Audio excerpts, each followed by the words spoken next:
monolitos modulares é um padrão de arquitetura que vai explodir nos próximos tempos, né? A gente foi de monolito normal para microserviço e viu que errou na dose, a gente foi longe demais e agora a gente está tentando achar essa coisa no meio dos dois e monolito modular é exatamente isso. Esse vídeo que eu vou mostrar aqui, ele faz parte da comunidade Tech Leads Club, é a comunidade que eu criei com um amigo meu, William Calderip, para a gente falar de conteúdo avançado de engenharia de software. Então a gente fala de desenvolvimento, arquitetura, liderança técnica, carreira. O link para acesso à comunidade está aqui. Então a gente toda semana tem live, tem conteúdo exclusivo. Vai ter também 2 cursos lá, na verdade não, um curso e um livro, né? Vai ter o meu curso que é o Aplicações Node.js Enterprise, que eu vou falar de monolito modular, e o Princípios de Sênior, que é um livro de carreira que eu vou postar lá. Então quem tiver acesso à comunidade vai ter acesso a todo esse conteúdo exclusivo, vai poder interagir com o conteúdo. E esse vídeo aqui de hoje, o Vitor, nosso convidado, mostra monolitos modulares com Nest na prática. Então, muito massa, ele mostra uma aplicação real com vários módulos rodando independente. Então, eu imagino que vocês vão gostar bastante, tá? Vamos lá, vamos pro vídeo.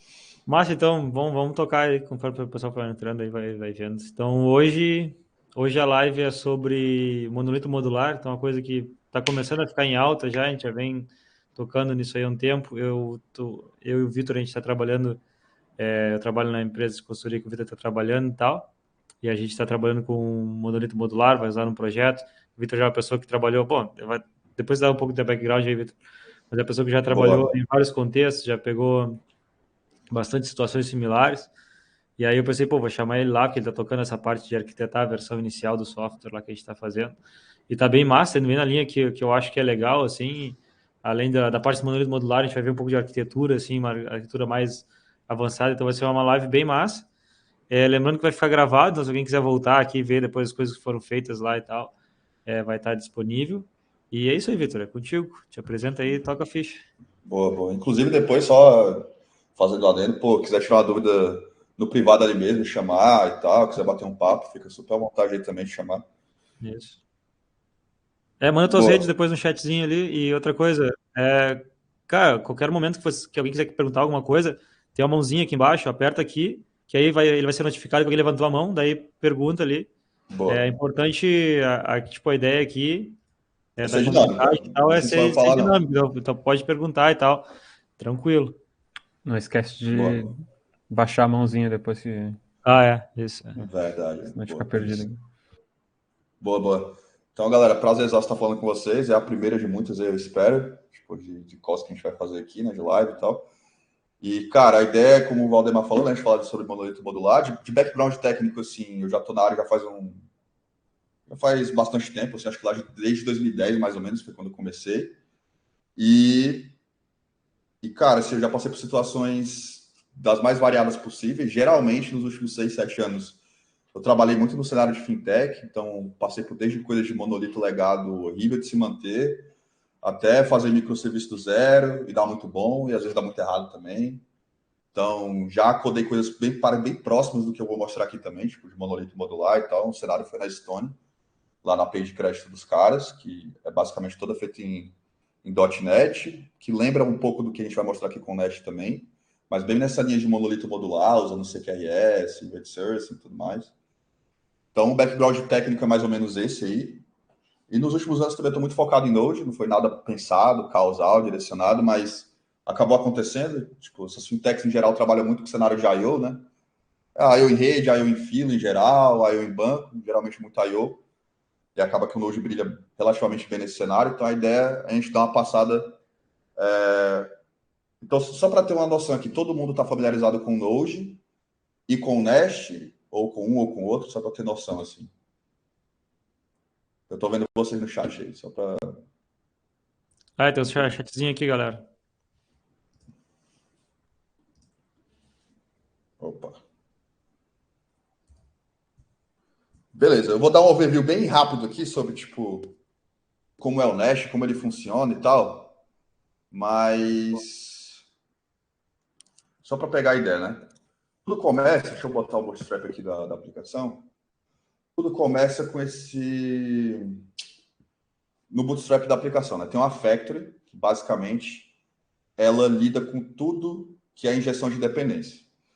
Então, a inversão de controle acontece a partir de um cara que normalmente, quando você cria o projeto, ele cria um projeto com Bootstrap lá, e esse Bootstrap vem com o App Module já, que tem um Hello World lá, né? Então tem uma camada de service, tem uma camada de controller, já vem também com um pipe de teste integrado, teste unitário, bem simplesão, e a partir dele você consegue derivar as coisas. Então, tudo que funciona a partir do Nest funciona com a premissa de módulos mesmo, né? Então, o que vai permear a discussão, e por que ele encaixa bem nesse lance do monolito modular também, né? Por que a ferramenta se encaixa bem, muito se deve ao fato de que ele já é pensado dessa forma, ele já é pensado para você encaixar as coisas em módulo. Claro que tu pode fazer uma cagada e colocar tudo no módulo só, né? Mas vai contra as premissas do framework, né? Tipo, o Convention Over Configuration, que vem de premissa central do Nest, se você olhar a documentação, é que ele tem uma pegada OO com Solid, tá lá na documentação, que ele tem uma pegada reativa também, de Reactive Programming, tem uma pegada funcional também, então é muito comum você ver coisas no exemplo lá, de estar injetando as coisas com read-on e tal. Então, essa é a pegada dele. Então, é natural que você já pense no módulo seguindo boas práticas convencionais de arquitetura e de programação no geral. Então, a gente vai dar um zoom nos módulos e vai ver exatamente como é que isso funcionaria na prática, né? Mas, de cara também, o Nest já vem com muita coisa maneira. Tipo assim, como é que eu vou fazer tratamento de exceção na minha aplicação, né? Pensa que você tá criando uma aplicação do zero em Express, em Coa, em alguma coisa. Em algum framework que é não opinionado. Normalmente, você vai ter que derivar muita coisa, né? Tipo, background de injeção de dependência, você vai ter que derivar, vai ter que, talvez adicionar uma lib, que ajude a tu fazer essas coisas, mas aí tem mais uma caralhada de coisas que você tem que tomar cuidado na hora de fazer. E o Nest já vem com tudo isso, de padrão já. Por exemplo, eu quero no meu DTO fazer a validação de campos de esquema, por exemplo, já tem. Eu quero fazer chamadas HTTP padrão com Axios da melhor forma possível.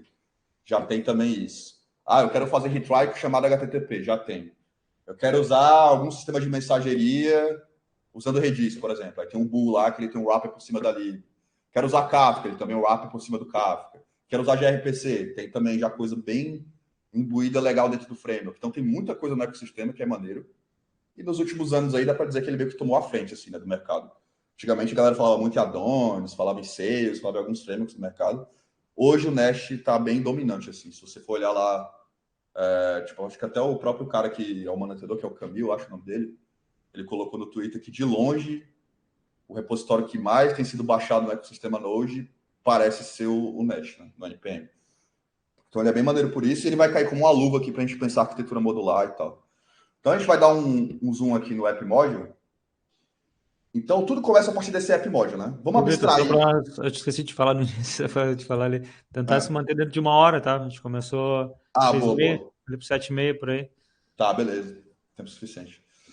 Então, tudo começa a partir dos user modules tudo começa a partir do app module, né? E o app module vem com a caralhada de modules que você pode injetar nele aqui nesse caso. Nesse caso eu estou usando o TypeORM aqui, mas você pode abstrair ele por enquanto. Estou usando o Bull também, injetando ele aqui. Você pode abstrair ele por enquanto. Ô, Vitor, Opa. dá um contexto do que é o Bull aí pra galera. Boa. O Bull basicamente é uma ferramenta que existe no mercado, mantida pela comunidade e tal, que ele abstrai sistemas de jobs e filas usando o Redis por debaixo dos panos. Né? Então, se você olhar aqui, por exemplo, eu estou na inversão de controle do App Module, eu estou injetando o Bull aqui, o Bull Module. Aí estou passando alguns parâmetros do Redis aqui que vem de uma variável de config e tal. Então, ele basicamente é um cara que, se você quer usar jobs, quer disparar mensagem, usando mensageria, usando filas, usando jobs, ele abstrai isso com o Redis, tá? Então é basicamente assim que ele funciona. E eu coloquei também um Event Emitter Module mesmo também, a gente já vai entender o porquê.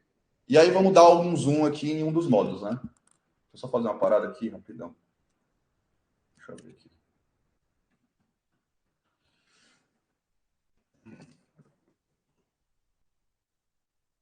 Tá rodando aqui, foi mal.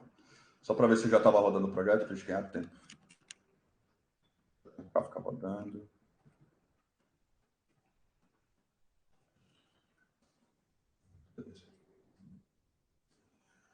Então, beleza.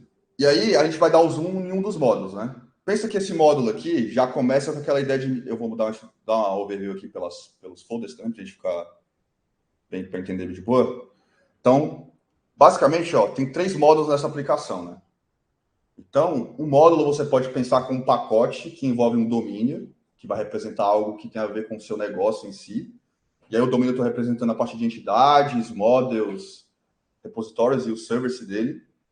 E ele também tem coisas que envolve chamada HTTP e tal. Então, um módulo você pode pensar com esse pacote. Se tivesse filas, por exemplo, teria um package de filas aí dentro. Então, o módulo ele é representado desse módulo. Então, por exemplo, nesse caso ele tem domain, tem HTTP, né? E ele tem esse cara aqui. E esse cara, que é o módulo dele, que é o que compõe ele, que é o que traduz, né, o que é o módulo, quando toda vez que você quer traduzir o que é o módulo na prática, você olha para ele, né, diretamente.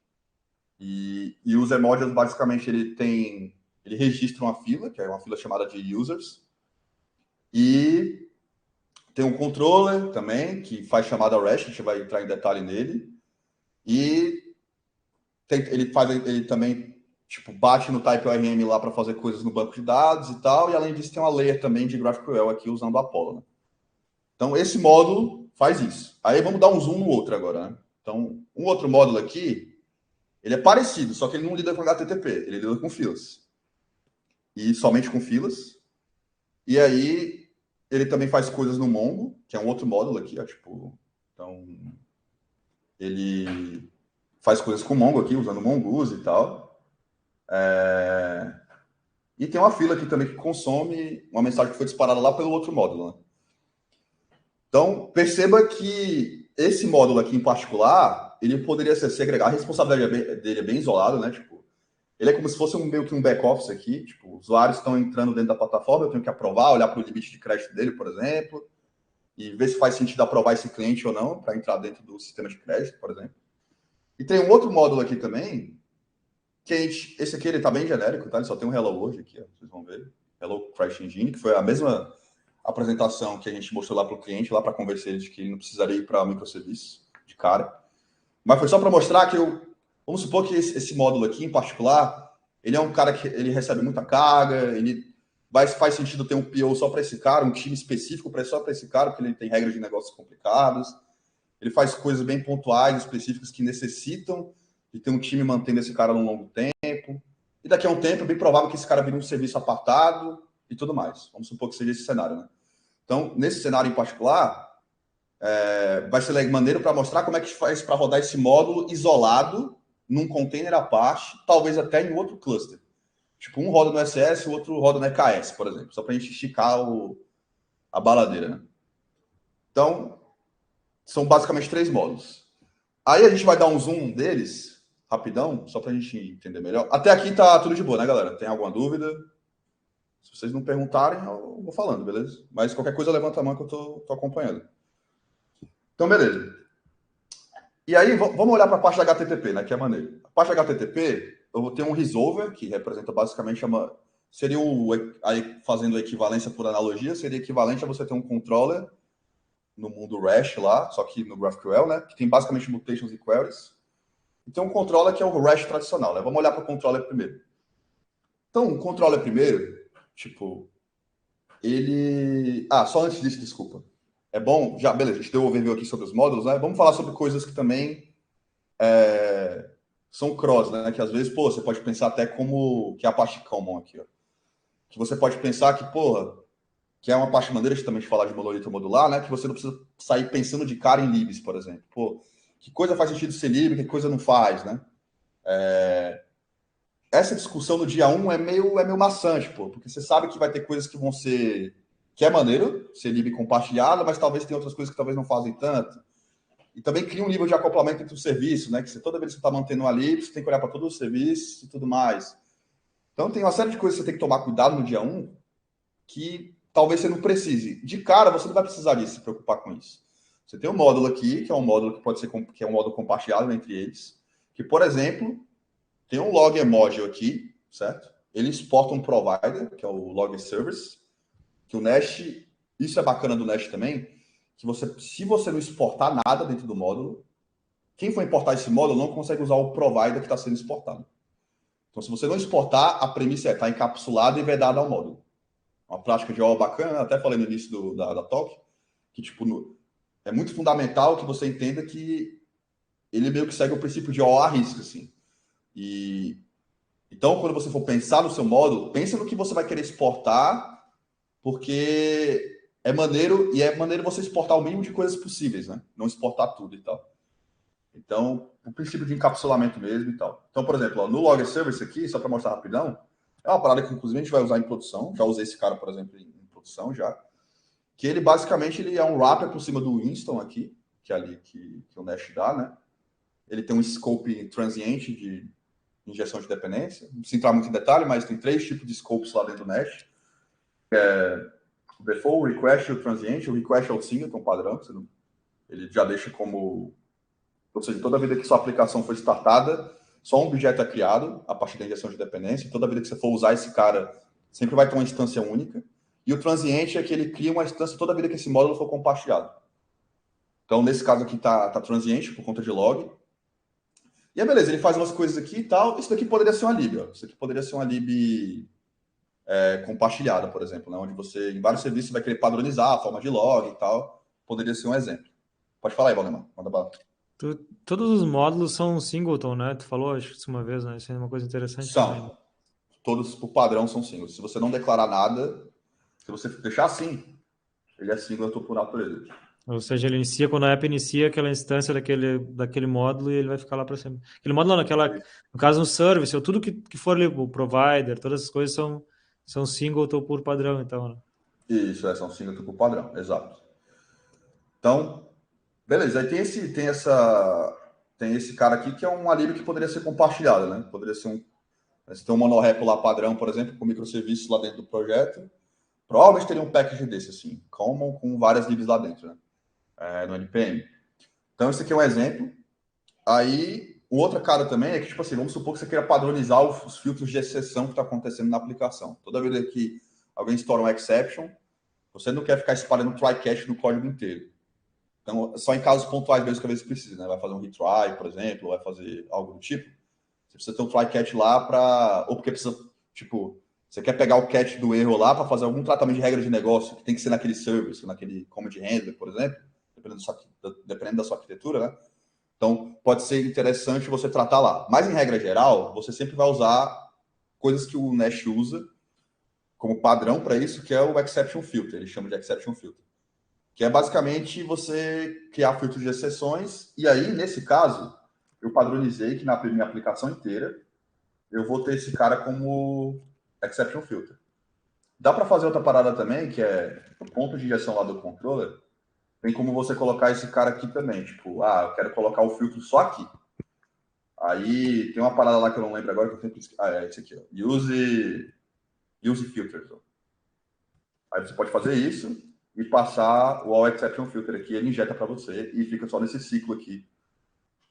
O filtro de exceção fica só nesse ponto específico. Né? Porque eu quero um filtro específico para esse request. Aí beleza, para esse request em particular, que é esse get que eu já estou dando, nesse find all, beleza, vai valer um filtro em particular, entendeu? Que é para esse caso aqui.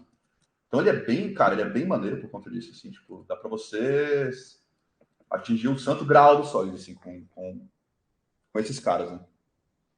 Então, mas eu quero padronizar aqui, e faz sentido todos os meus serviços cuspirem exceções, toda vez que ocorrer algum tratamento de exceção em algum request, por exemplo, vai dar um 500 lá, ou vai dar um bad request, é natural que entre todos os seus serviços isso seja homogêneo entre eles, né? Respeite o contrato e tal.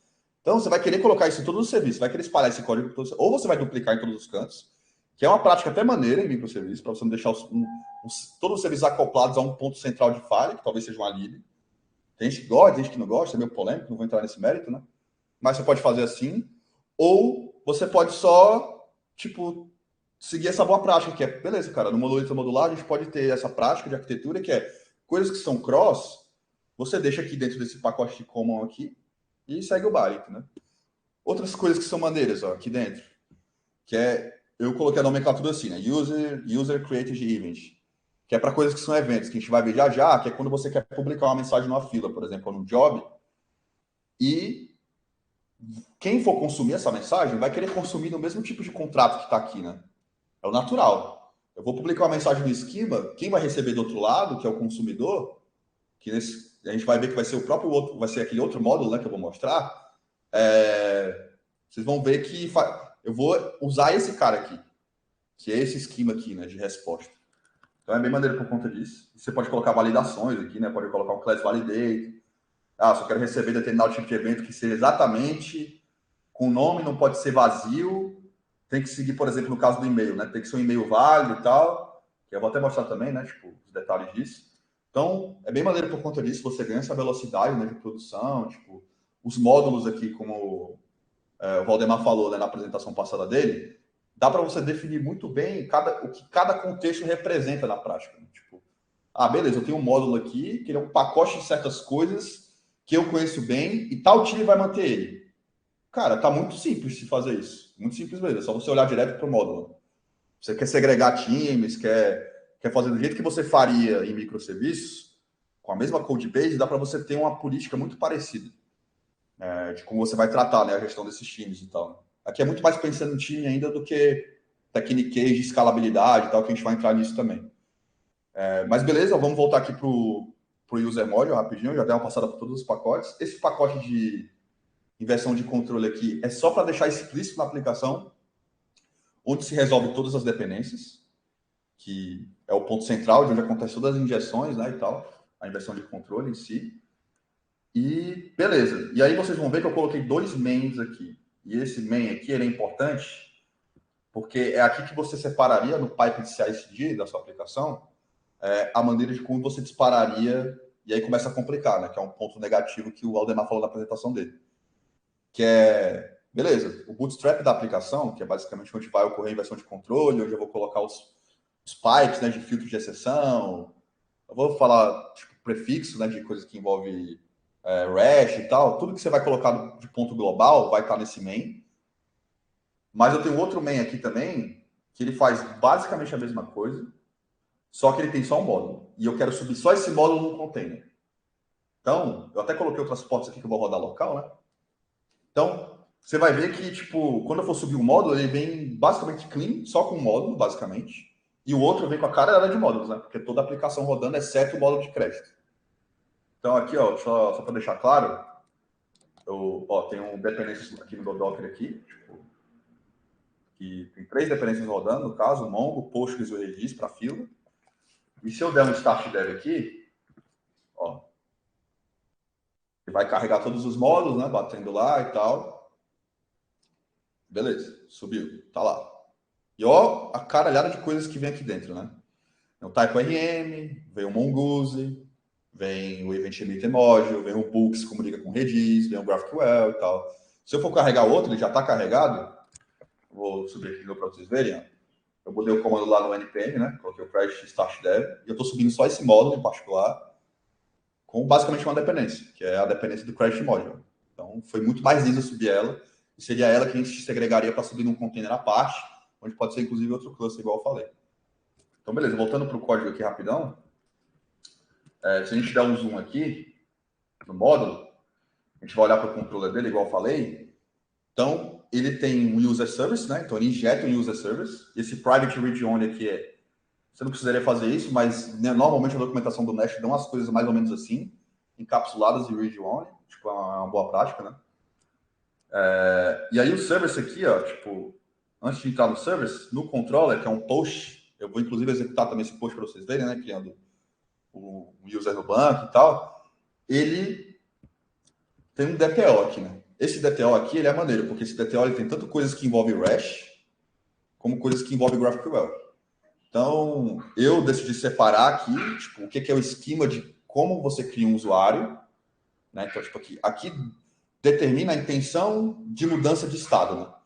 Se você olhar, por exemplo, a documentação do CQRS do Nest, que ele também tem uma parte livre também que envolve só o CQRS, se você quiser colocar na sua aplicação, os handlers lá, os commands, na verdade, que é equivalente ao DTO, eles representam a intenção de mudança de estado. Então, toda vez que você vai fazer vou criar um usuário, então create user DTO. Eu vou fazer um update user DTO. Então, fica claro, em forma semântica, o que você está querendo fazer, o que você está querendo dizer que vai acontecer a partir de um DTO, né? Então, beleza, tem um Create User Detail aqui. E aqui eu coloquei o que o Nest já me deu lá de graça, que foi isso daqui, ó. Quando eu colocar um Validation Pipe, ele automaticamente vai olhar para essas annotations aqui, certo? Pipes no Nest, só para explicar para a galera, rapidão mesmo. Pipes no Nest são formas de você fazer validações ou transformações de esquema dentro do Nest. Então, quando você declara esse cara, ele atua de maneira global entre os módulos. E toda vida que ele verificar que tem um class validator, que é uma lib que independe do Nest, tá? Mas o Nest pode usar tanto ela como pode usar o Joy também. Você pode validar, por exemplo, que determinado campo vai ter que ser uma string, não pode ser vazia. E você pode colocar mais coisas, né? Pô, o tamanho da string tem que ser tal. Você pode colocar um decorator para isso. Então, mesma coisa aqui para o e-mail. E para dizer que também, tipo, ele não pode ser vazio, né? E tal. São campos que é maneiro você validar e tal. É sempre maneiro validar o DTO e tal. E ao mesmo tempo, ó, isso aqui é do GraphQL, tá? Não precisa ser manjar de GraphQL nem nada. Mas só para mostrar que esse field aqui é para representar que aquele tipo vai representar, por exemplo, um DTO lá no GraphQL, um dado de input mesmo, né? Você só precisa anotar ali com input type e beleza, GG. Definir qual é o tipo do campo, né? É string, é um int, enfim, o que for. E aí lá na documentação do GraphQL, lá, por exemplo, do Playground, vai aparecer lá, documentado, bonitinho e tal. Então, beleza. E aí o resolver aqui, ele é uma query, por exemplo, ele tem uma query, tem uma mutation, né? Então, no GraphQL você tem mutations para escrever, basicamente, operação de escrita, e queries para ler, né? Para fazer operação de leitura. Então, beleza. Coloquei uns console infos aqui, esqueci de botar os logs, né? Na época que a gente estava no boilerplate, a gente estava atualizando isso aqui ainda. Aí, beleza. E aí, ó, vamos dar uma olhada no service. Ó. Esse resolver usa um service por injeção, né? E aí o resolver você declara ele como resolver, user, e o controller tem lá na injeção do controller também, ó. É um users também. Então, isso aqui já vai criar lá as rotas REST e tal, com resource e tudo mais, separado, bonitinho. E no create aqui, do users, né? Ele injeta um repository, ele injeta a fila também. Tipo, então, a maneira como eu vou lidar com a fila, ele tá sendo injetado, que é basicamente o bool que me dá isso, né? Da fila, ó, tá aqui o bool, ó. Queue bool. E aí, basicamente, eu estou injetando aqui, ó. Inject queue é do próprio Nest, tá? O Nest tem um pacote, um wrapper por cima do bool que faz a injeção de maneira automatizada. E tem um event emitter aqui também.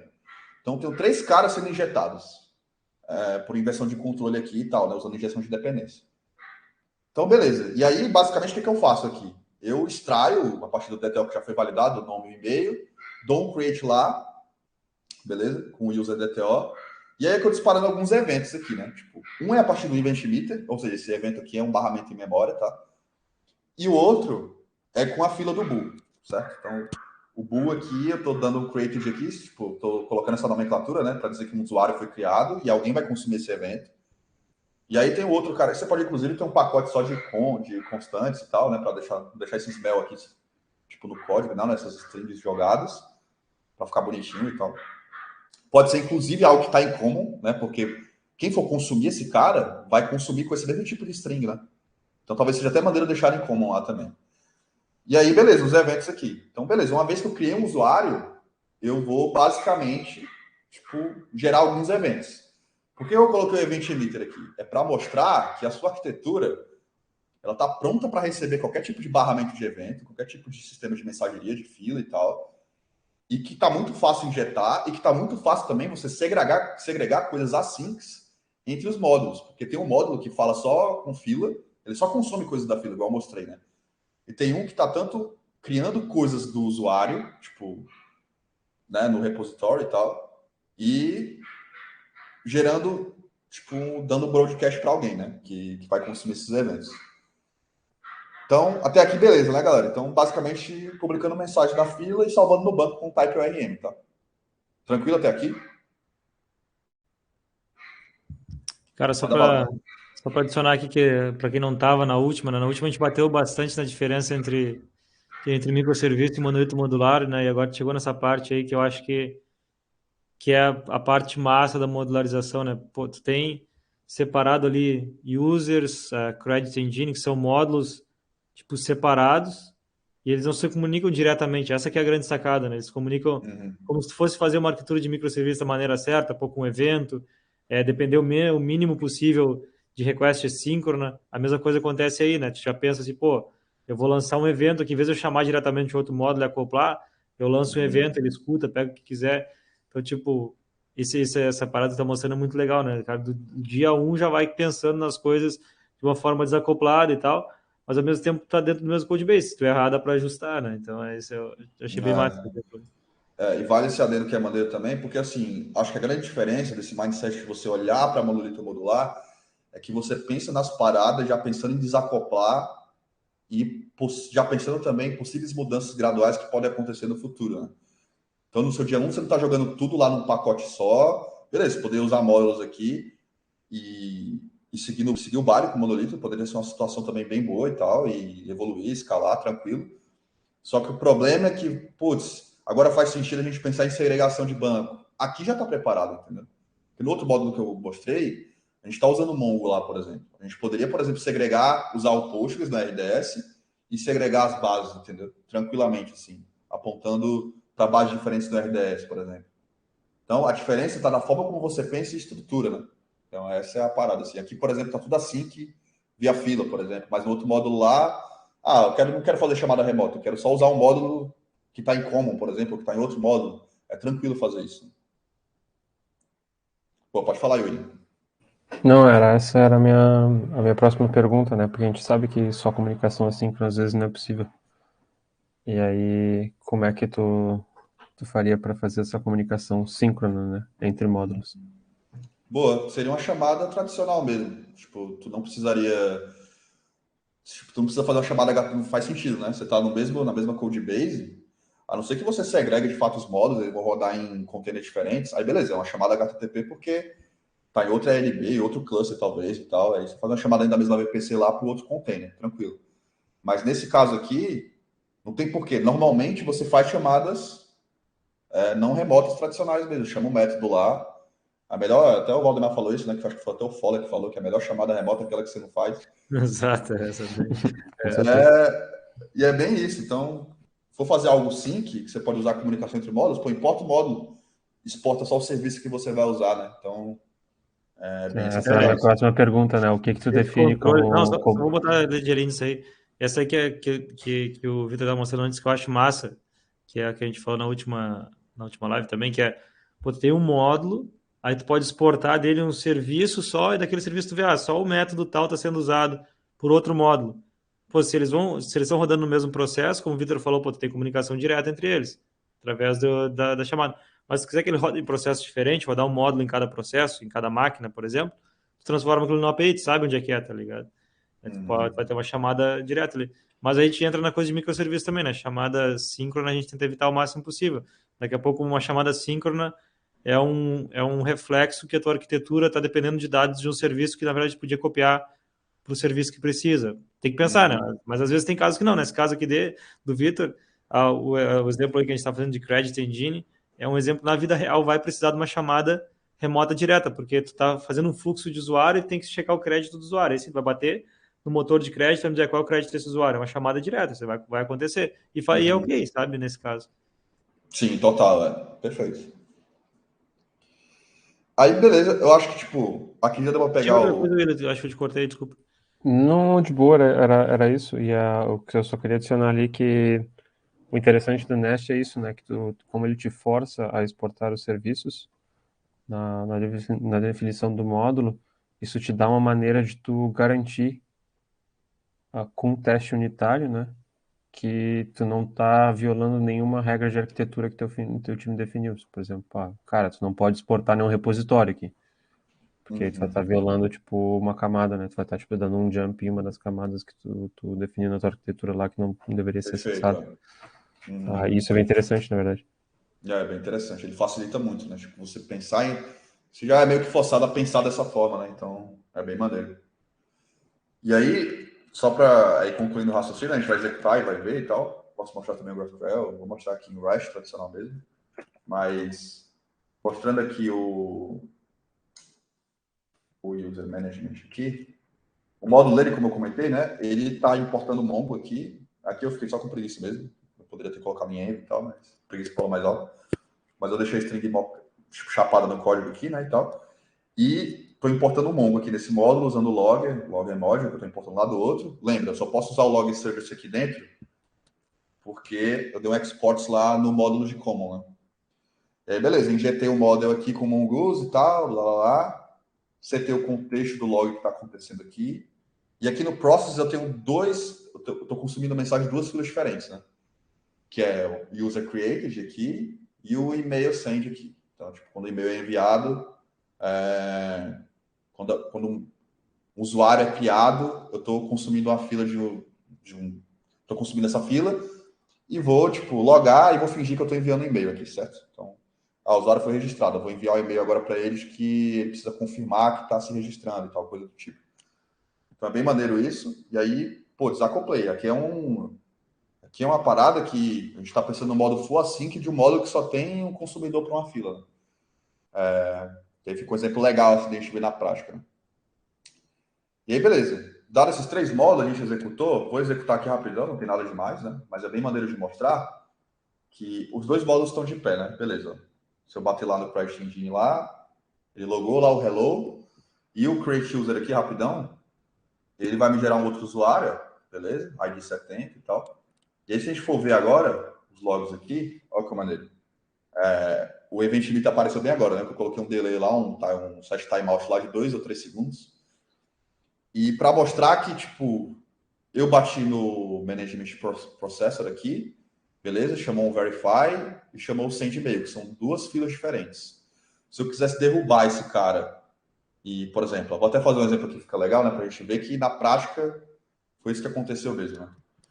Então, ó, eu vou no App Module aqui, eu vou aumentar esse cara, certo? Então, o consumidor da fila ele vai estar down por enquanto. Vou chamar só Cara, o módulo. enquanto tu tá falando aí, isso é uma coisa massa também, né? No exemplo que tu fez ali, tu usa o event emitter e tu usa o bull. Mas, porra, no primeiro dia, se tu não quiser usar nada de infraestrutura, nada de fila, tu usa só o event emitter e tu bota para escutar no outro módulo, né? Isso é muito bom, né? A gente já fez a implementação do jeito que ela vai ser no futuro, mas teve que lidar com zero de infraestrutura, né? Isso é Total, pô, total. Ganha muita produtividade para você já pensar do jeito certo. E quando você quiser colocar um sistema de fila, você vai e coloca. Tem inclusive na nossa consultoria lá, no time que eu faço parte, daí o Valdemar está precisando da consultoria, a gente não bateu o martelo ainda no sistema de mensageria, de fila e tal. É uma parada que está em RFC ainda, a gente está discutindo. Então a gente botou lá o event emitter e tal, e tranquilo, segue o jogo. Quando decidir, coloca, tá bem de boa para colocar. E aqui, ó, uma parada que é maneira também do Nash é que, cara, tudo é muito bem pensado, assim. Então, por exemplo, no servers aqui, eu coloquei esse on-invit aqui dentro do próprio framework, né? Dentro do próprio service. Ó, perceba que eu estou consumindo o evento, ó, tem um welcome new user aqui, um sync true e tal, né? Quando eu der um emit aqui no evento, tipo, automaticamente depois ele já tem um listen aqui para escutar aquele evento que está sendo spawnado, né? Então, pô, isso aqui é muito maneiro. Eu coloquei o set timeout aqui, ó, 6 segundos, na verdade. Por isso que apareceu tempos depois o user created lá, o event emitter. E beleza, cara, ó, tipo, funcionou lindão e tal. E, cara, tipo, muito simples de você pensar a sua arquitetura de via event driven com o Nash, né? Porque ele já meio que deu de graça, assim, pensando em módulo e tal.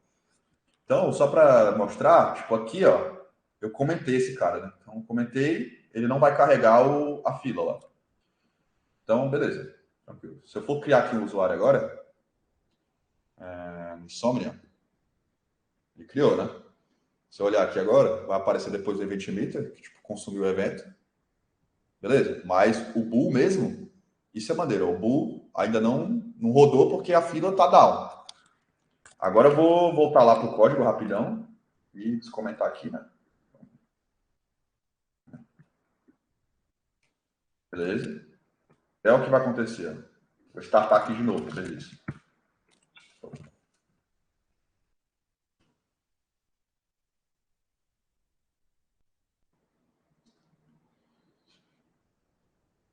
E aí? Já apareceu nos logs ali, ó, que foi o User Management Processor. Chamou dois métodos, criou o usuário e tal. Né? E o Event Limiter não apareceu dessa vez porque ele já consumiu o evento.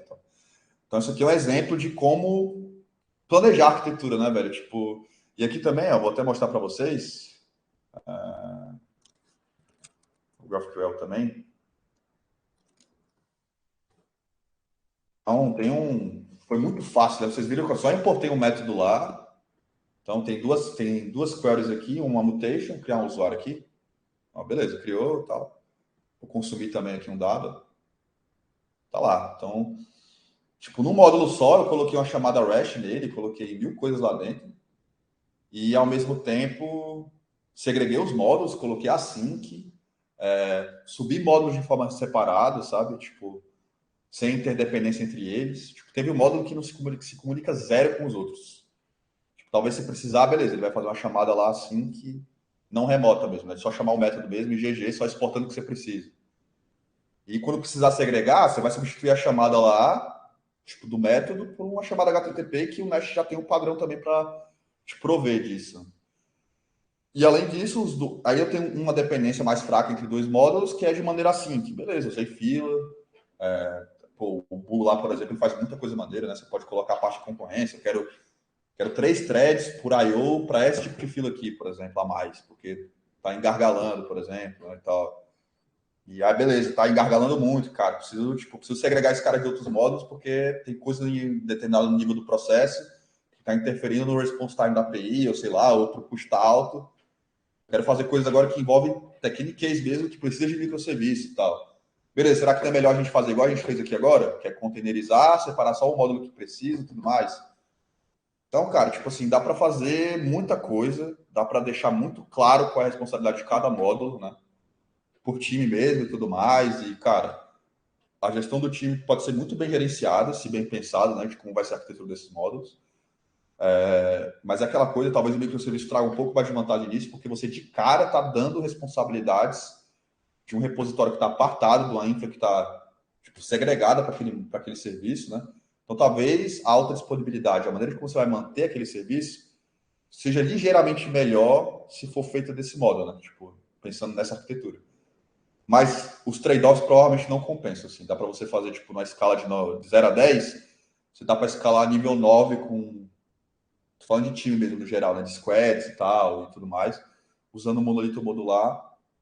E talvez 10 microserviços se for bem pensado também, né? Tem isso. Se você está partindo para esse nível de supra-sumo de gestão, sabe, assim. Mas, no geral, cara, não tem por que não fazer desse jeito, ao meu ver, assim.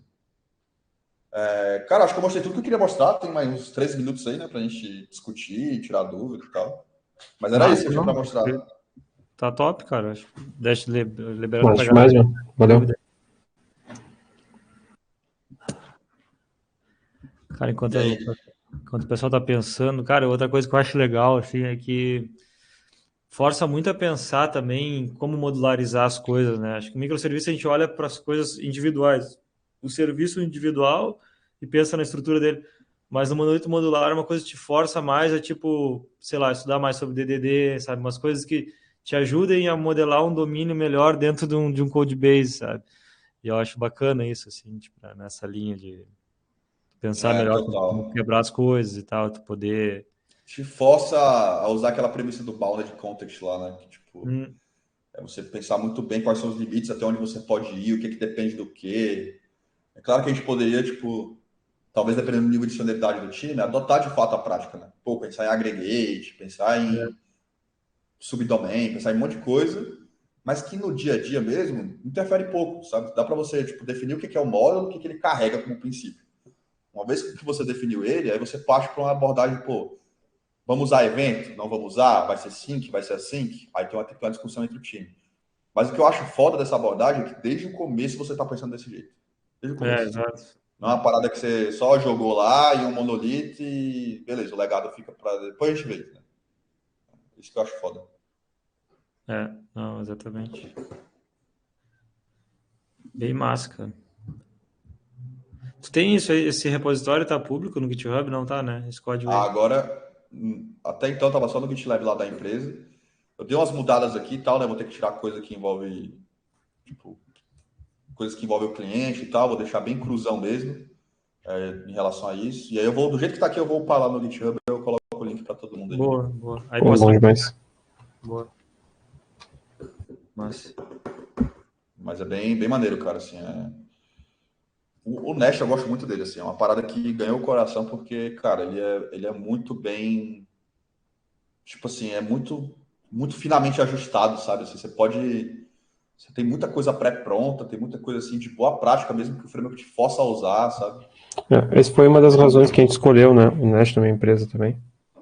Era que a Uhum, gente queria algum framework que fosse muito opinativo para a gente focar na real em entregar negócio e não focar tipo, no framework em si.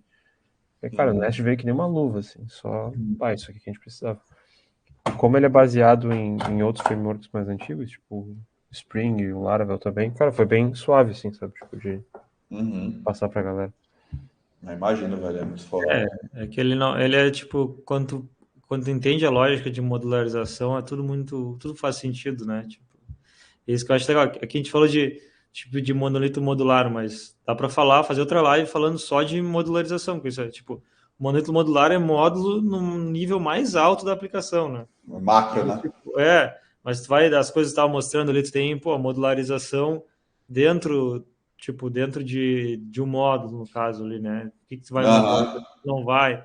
E o que tu tava falando ali de, de clean code mesmo, ou de separar a responsabilidade. Cara, se tu quiser isolar uma coisa num módulo, pô, não tem como importar aquela coisa direto e sair usando, né? Ou o módulo exporta ela, ou tu tem que usar do jeito que tem que ser usado, sabe? Tu consegue botar realmente barreira no código que numa estrutura normal sem módulo tu não consegue, né? Tu pode dizer, aqui está minha camada de infraestrutura, aqui está minha camada de domínio, mas se a pessoa quiser importar direto, ela importa. Não tem Uhum. como não fazer, mas dessa maneira dá pra criar bastante coisa legal, assim. Eu acho que é bem massa, velho. É desses É. frameworks, assim, tipo, antes do Nest, eu olhei alguns frameworks, assim, tipo, eu lembro que tinha o Feathers, tinha o Adonis e tal, todos são legal, mas era uma coisa que não me dava muito prazer em trabalhar, assim, sabe? Aí eu acabava ficando Aham. com o Vanilla ali, com o Express, mas o Nest, desde a primeira vez eu gostei bastante, assim, sabe? Aham. É, cara, eu também senti essa mesma vibe quando eu peguei esses frameworks. Eu preferia fazer, derivar coisa própria no Express, às vezes. E é meio foda, né? Porque do jeito que tá aqui, se você, qualquer coisa que você for pensar do zero e comparar, vai ficar muito ruim perto disso, né? É tipo É, isso, a vibe que a gente sente. é. Uma parada que eu acho muito foda é o lance do, por exemplo, eu quero pensar a estrutura de autenticação e autorização. Aí o Nest tem lá o pipe de guards, né, para isso. Os guards são caras que você usa justamente pensando nisso, porque talvez se o cara fosse pensar do zero, como é que ele faria? Ele, pô, vou colocar um middle aqui. Aí o Nest diz lá, pô, mas às vezes você precisa no request, tipo, de informações que não sejam tão, que não peguem de uma maneira tão burra, porque o middle não sabe quem está interceptando, né, por exemplo. Ele não sabe que tu está numa rota X de um controller. O guarda do Nest sabe. Ele sabe que tu está batendo num get de determinada rota que está num certo controller. Ele sabe de tudo isso, entendeu? Isso é legal. Putz, isso é muito foda, entendeu? Tipo assim, você pensa de um jeito que você sempre tá um passo na frente.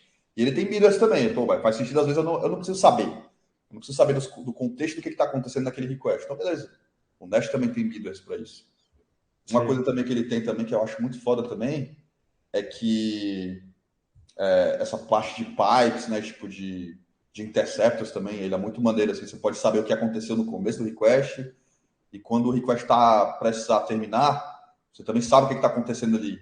Tipo, qual foi o efeito colateral que se gerou do início ao fim, né? Então são coisas assim, cara, que você não tem em outro framework, ao meu ver, assim, é difícil É, achar. Antes do Bruno ir ali. Cara, esse controle aí, isso é muito massa, né? E a padronização, tu pegar um módulo, tu botar dois parâmetros e sair usando, tipo, cara, com Express e tal, assim, nunca tem isso. Tu pega as coisas meio pela metade, tem que fazer o resto delas e tal. Uhum, total. Tem duas. O Bruno levantou a mão ali, deixa ele falar, e depois tem no chat do Osman ali também, depois de responder. Acho que no chat foi o primeiro. Responde a dele primeiro. Tá, segura a mão Boa. então, Bruno. Fala, pessoal. Papo muito massa. Parabéns pela apresentação. Valeu, man. Poderia revisar o módulo de Ansible e explicar um pouco do contexto dele? Comecei estudando Triac, queria entender o diferencial dessa camada. Acompanho o Valdemar Doutor desde o vídeo explicando sobre o Worker Threads. Conheci pelo Tech Labs pelo Insta. Aí, que massa, velho. Eu conheço o Valdemar desde os vídeos de teste que ele fez lá atrás, Olha faz aí, ó, tempo. que momento. Mas antigo foi só quando eu codava PHP, aí sim, né? Porra, aí Comecei de carreira. Então, cara, deixa eu só responder rapidão aqui. Eu não sei se você viu o artigo do William, ele postou um artigo bem maneiro lá sobre.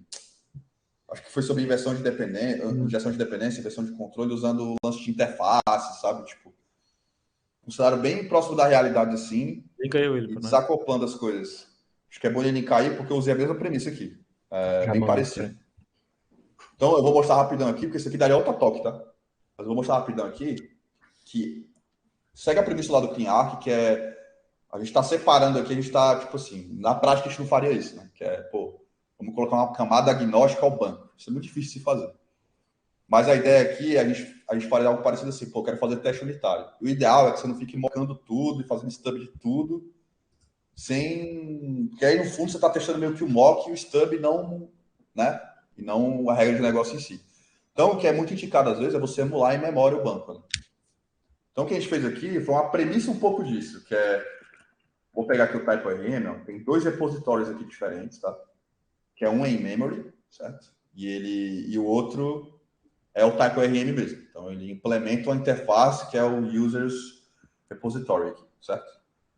E essa interface de User Repository, então, se você olhar o artigo do William lá, a ideia é a mesma. É rigorosamente a mesma, assim. Tem um repository, que é uma interface PY, tem 2 implementações que implementam esse repositório. Uma é em memória, que é basicamente dar um push no array e depois dar um find nesse array. E a outra é o banco mesmo, né? Estou só, tipo, criando uma maneira de se comunicar. Tipo, ó, deixa eu mostrar o TypeORM aqui de novo. Ele basicamente implementa os repositórios e injeta o repositório padrão do próprio TypeORM, certo? Então aqui, beleza. E ele fala direto com o model aqui, beleza? Só que na hora de implementar a interface, eu obrigo você a seguir as propriedades que estão dentro da entity. Então, o que você vai fazer? Ó? Vou mostrar aqui agora. A factory, tem uma factory aqui, um provider, certo? Esse provider aqui, aí entra em detalhe mais técnico de como você pode fazer a injeção de dependência no Dash, que é, você pode usar factories que criam coisas de maneira dinâmica, tipo, depende de um env. Para eu startar um módulo, eu dependo de um env, por exemplo, que é esse caso, que é, ou eu vou, se for um pipe de CI/CD lá, estiver rodando os testes, o meu env vai estar apontando para a memória. Se for produção natural, vai estar rodando o TypeORM. Se for staging dele, vai estar rodando o TypeORM, né? Então aqui, por exemplo, eu fiz um switch, tal, que olha para o database data source aqui, e agora só tem um ponto central de mudança, que é toda vida que alguém for implementar uma interface, eu poderia, se eu quisesse colocar o Prisma aqui, bastaria eu seguir um contrato. E aí, pô, agora, só colocando um exemplo tosco, né? Não, mas em stage eu quero rodar, em dev eu rodo, sei lá, TypeORM, mas em stage eu rodo Prisma, ou rodo Mongo, sei lá. Só dando um exemplo tosco, né? Aqui eu poderia tá tão flexível quanto você queira. Basta você implementar a interface lá e seguir o contrato. E aí, de acordo com o Env, eu injeto aqui o uses TypeORM ou injeto o memory repository, certo? Então, o uses repo dependency provider aqui, por exemplo, ó, ele já está com o TypeORM injetado, certo? Então, a ideia do entity é você separar o que é model do que é contrato efetivamente. O Env você meio que duplica um pouco as coisas em relação à regra de negócio, né? Pô, você tá. Não é em relação à regra de negócio, é em relação à esquema mesmo, assim, porque você vai ter coisas que poderia ser só uma só.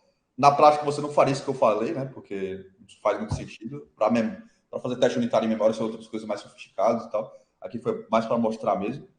E no user service, quando eu vou injetar o repository, eu passo a factory em si, né? Então, o users repository token vai apontar para aquela factory lá, que vai resolver as dependências. E aqui, na verdade, eu estou falando com a interface, ó, user service. Eu falo com a interface em si, que é o users repository. Que aí sim fala com a entity, entendeu? Então, é meio que o service está agnóstico ao repositório. Ele não sabe quem vai entrar nele, se vai ser a parte de memória ou se vai ser a parte do TypeORM em si. Beleza? Não sei se deu para responder. Se tá Eu tão acho que isso aí que tu falou é interessante também, porque no início tu falou uma coisa que eu achei massa ali da Entity, né? A Entity é uma coisa que se tu vai seguir a risca DDD, ou tu vai seguir a risca Clean Architecture, todos eles normalmente têm uma entidade ali para representar algo do domínio. Tu tem uma loja virtual, tem uma entidade que é produto, por exemplo. Então não tem nada a ver com o banco de dados em si, sabe? Tipo, ela não tem a ver com o modo do banco de dados, ela não tem a ver com a entidade do banco de dados, dependendo do ORM que tu usa. Ela é uma forma de tu representar aquilo dentro da tua aplicação. Então, independente se tu usa ou não usa a entidade, eu particularmente não uso muito a entidade, eu acho um pouco demais, assim, para os casos de usos mais normais. Também. Mas, ao mesmo tempo, o fundamento aqui é que a Vitor está mostrando, não deixar vazar do teu repositório coisas do ORM. Por exemplo, se a gente usa Prisma, o teu repositório ele não pode devolver um módulo do Prisma para um serviço do domínio, por exemplo, porque daí tu tem, transitando dentro da tua aplicação, tu tem um módulo do Prisma que tem método pra caramba, tem um monte de coisa que não tem nada a ver com o teu domínio lá, você tem que mudar ele, tu tem que ver todo mundo que usa os métodos, ver como é que usa e tal. Então, se tu encapsular dentro do teu repositório as coisas relacionadas ao banco de dados e isolar totalmente as coisas que são externas, tipo o model do type ORM ou do Prisma, do que for, tu usar ou não usar uma entidade é mais uma decisão tua de como tu quer arquitetar a tua aplicação do domínio ali em si. Mas o principal é esse, é tu isolar as coisas que são externas, sabe? Acho que é uma coisa que tem que levar bastante em consideração também quando fala disso. Total. Então, é mais essa pegada que o Valdemar falou, mas como eu deixei bem claro, o Valdemar também, né? É mais uma parada, para esse caso, está bem over, assim mesmo, é mais para mostrar como você desacopla as coisas, como você pensa em gestão de dependência, usando contratos, usando interfaces e tal. Na prática, no dia a dia, sim, eu diria que 90% dos casos você não vai, em geral, precisar disso, assim, porque como você não tem uma rigidez de contrato a nível de tipagem forte, como você tem no Java, C Sharp, né? Você ganha mais uma vantagem dentro do mundo Node aqui com o TS, que você pode ser produtivo tanto quanto você queira, testar as paradas muito de boa, sem precisar ficar criando interface a rodo, né? Claro, vai ter casos pontuais onde você precisa e tal, mas no geral, cara, é basicamente o fluxo que eu mostrei antes da gente tocar nesse ponto, né? Tanto que durante a apresentação, nem toquei nesse ponto. Estou trabalhando aqui com Mongo, Type ORM, beleza, sabe? É o suficiente, assim. Mas bem maneira a pergunta, velho. Bem maneira. Boa. Manda, Brunão. Boa. Cinza já de estar em pé roxa. O cara já tá cair daqui a pouco. Vai cair, já caiu, já quero daqui. Vou até baixar aqui para não dar problema. Primeiro, parabéns aí pela apresentação, bem da hora. Até eu que não sou back-end consegui entender um pouco aí. Eu tenho uma curiosidade, na real, não só para você, mas para todo mundo aí que está aqui. Não sobre o Nest também especificamente, mas sim sobre muitas pessoas e tipo, vários times trabalhando no mesmo repositório. Isso não costuma gerar um certo problema na hora de todo mundo fazer pull requests lá e tal, de ter tipo, vários PRs por dia e isso acabar atrapalhando um ao outro, porque tipo, na empresa que eu trabalhava antes da que eu estou agora, a gente tinha muito problema com isso, porque era um repositório só, era um aplicativo React Native, e tinha, tipo, 12 pessoas trabalhando no mesmo repositório, e eu acredito que 12 pessoas nem é muita coisa, com certeza vocês já devem ter visto muito mais gente trabalhando no mesmo repositório, mas o que rolava era, tipo, eu abria meu PL, aí tinha lá um pipeline que ia rodar, ia demorar, sei lá, uns 10 minutos, aí o Will abria o PR dele, aí rodava também o pipe na branch dele lá, aí o Valdemar abria mais outro, e também rodava. Aí eu mergeava o meu. Na hora que o Will fosse querer mergear o PR dele, ele tinha que atualizar a branch, porque já subiu o meu PR. Aí rodava de novo dele. Aí, ele chega lá feliz, tipo, agora é minha vez. Aí o Valdemar já tinha mergeado dele. Aí o Will vai ter que fazer de novo o rolê. E, tipo, isso era chatão com 12 pessoas. E aí, nessa empresa que eu tô agora, eles resolveram isso com um bot. Basicamente, tipo, quando quer mergear, dá um comando pro bot, e aí o bot se resolve a hora que ele consegue, ele merge. Aí eu queria ver com vocês, assim, tipo, vocês acham que isso é um problema, vocês já enfrentaram esse tipo de problema? Como é que é quando rola, tipo, muita gente trabalhando no mesmo repositório? Tá? Boa. Eu passei por situações diferentes assim que envolveram isso. Algumas deram meio ruim, tipo, tipo, no começo, a gente teve que ajustar a pipe de CI/CD por conta disso, né? Somente envolvendo o Jenkins e tal, porque a gente tinha que, tipo, escalar a máquina de acordo com o que estava entrando de gente no time, de acordo com o nível de produção e tal, até que a gente achou um ponto de equilíbrio e se resolveu. Essa galera de DevOps tinha uma boa experiência e deu bom. No caso da Stone, lá na Pay de Crédito, tinha cerca de 25 pessoas, eu acho. E era lisão, assim, liso pra caramba. E a galera tinha inclusive a maneira de lidar era, tipo, todo mundo comitava direto em master, né? Comitava direto em master não, né? Fazia PR direto para master. E os pipes disparavam para staging, dev e prod, sendo que prod precisava de aprovação de até 5 pessoas dentro do Azure DevOps lá. Cara, a gente nunca teve problema. E era exatamente assim, tipo, monolito modular e tal. Então, para mim, e funcionava bem porque, tipo assim, quando a gente ia trabalhar, por exemplo, na API de crédito, lá tinha a parte do ciclo de prospecção de leads, né? Que é um domínio. E é um domínio que só fala via mensageria com banking, por exemplo, para prospectar cliente, de lead e tal, para a parte de empréstimo, né? Tomador de empréstimo. E tinha a parte lá que fazia gestão de wallet, por exemplo. Aí, nesse caso em particular, eram dois times diferentes comentando no mesmo repositório, cara, e a pipe rodava lisona, sabe? A gente nunca teve problema, não. Então, já passei por problemas parecidos, e na maioria dos casos deu bom, assim. Inclusive, é uma pergunta bem válida, porque o cliente perguntou isso pra gente, né, Valdemar? Lembra? O cara perguntou, mas, cara, e engargalar, por exemplo? Não vai engargalar isso daí, não? Tipo, o próprio Valdemar falou, né? Tipo, durante o critério negativo, que a pipe fica mais complicada mesmo para você gerenciar. Então, isso está um dos pontos negativos lá. Mas nada que você não possa fazer de um jeito legal, desde que você tenha as boas práticas necessárias, né? De CI/CD, de infra, de DevOps e tal. E desde que você sabe o que você está fazendo também com os módulos, né? Porque senão pode sair bem cagado, assim. Eu vou entrar só para dar um exemplo também ali pro Bruninho. Cara, quando eu trabalhei na Atlassian, eu trabalhei no monorepo deles. E era, sei lá, umas 200 pessoas, eu acho, trabalhando no repositório, tá ligado? E aí, cara, como tu disse, né? Não tem como tu ficar rodando todos os testes toda hora, né? Porque senão o pipeline vai, tipo, explodir e nunca vai terminar nada. O que a galera fazia muito cara, tinha tipo fazia uma análise do que mudou na codebase e ele só rodava os testes dos pacotes que na verdade mudaram naquele commit, né? E isso era bem otimizado na real, não era nada tipo muito, era um shell lá que eles fizeram bem simples assim, a parada só tipo funcionava perfeitamente. E aí eu também acho que só vou dar um gancho ali na questão que o pessoal falou ali de tu pensar bastante os módulos, né? Porque se teus módulos são isolados uns dos outros, talvez tu não tenha necessidade de rodar todos os testes todas as vezes que tu faz um merge, né? Tu só roda os testes daqueles módulos que na verdade mudaram. E aí isso vai acabar desafogando bastante o teu pipeline, na real. E tipo, é fácil olhar só para esse watch naquele pacote, né, também, né? Tipo, a gente pensar um pouquinho, a gente consegue fazer esse shell, por exemplo. Então, é uma parada simples de lidar, assim, se você parar para pensar. Boa. Eu, para adicionar nisso aí, os piores pipelines que eu vi na minha vida foram de muita gente trabalhando em um monolito. Muita gente trabalhando em um monolito normal. Aí sim, porque não tem o que fazer. Tipo, é tudo lento, não tem como te separar o pipeline. E o segundo pior foi em monorepo com vários microserviços e biblioteca junto.